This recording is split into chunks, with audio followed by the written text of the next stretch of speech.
At least the GoPro footage will be sick, he says. We are back at the La Vuelta, a Santa Catalina Criterium P12. What's happening, homie? We averaged 25 miles per hour. I averaged 235 watts, and I normalized 295. And hedgehogs, they can run up to 4 miles per hour.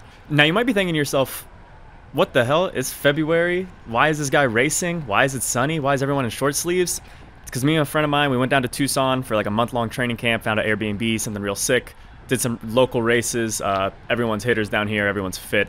It's absolutely insane, but there will be more on that later. First, let's just kind of, talk about the course, talk about the race, kind of what had happened the day before. So there was actually a road race the day before, about 70 miles, long, extended climb. And let me tell you something, man, these guys are not joking around in February. They are as fit as can be, railing the climbs in the 1-2 field, up the climbs. And it's actually insane.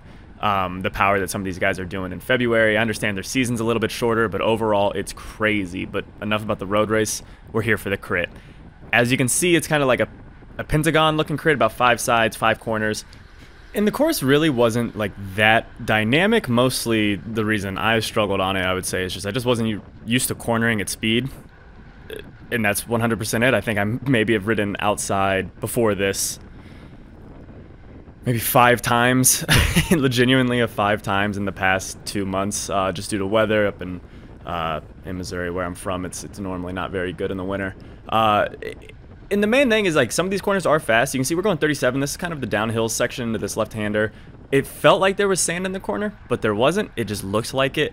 Kind of made me a little nervous, and you can see, got to spike it up because I dragged a little bit too much brakes. Almost hitting 1,000 watts out of the 3rd corner of the race is not a good look, and that is kind of the tale of the tape. The little bit of the story here is that due to the fact that I'm unable to keep my confidence, just haven't been racing. Obviously, some of these guys have already raced a crit. Some of these guys, some of the pros on Project Echelon have literally raced overseas.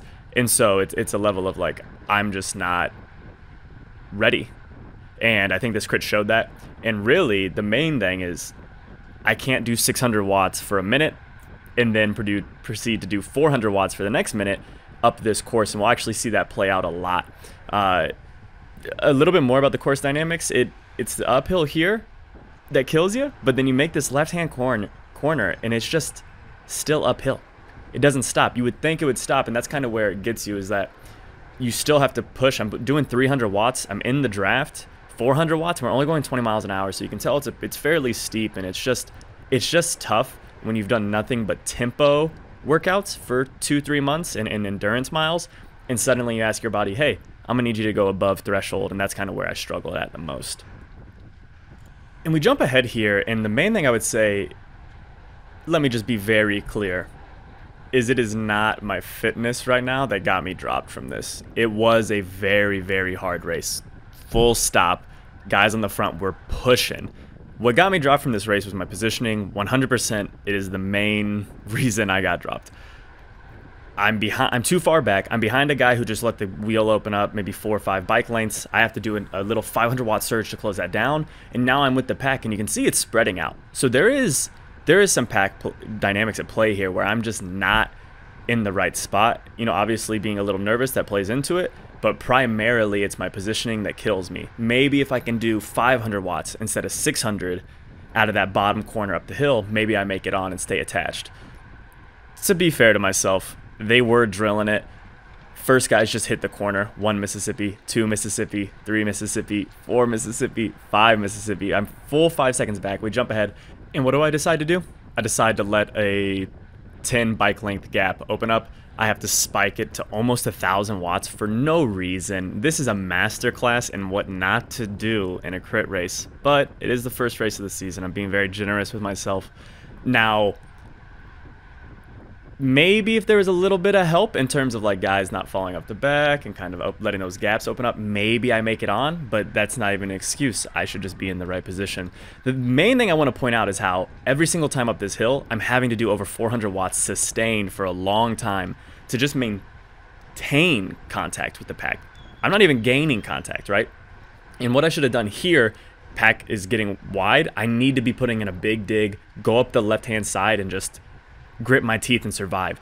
Otherwise, it's just going to be impossible for me to make up any ground, and that's where I effectively end up falling back. We jump ahead again a little bit, and you can see it's strung out again because I didn't move up when I should have.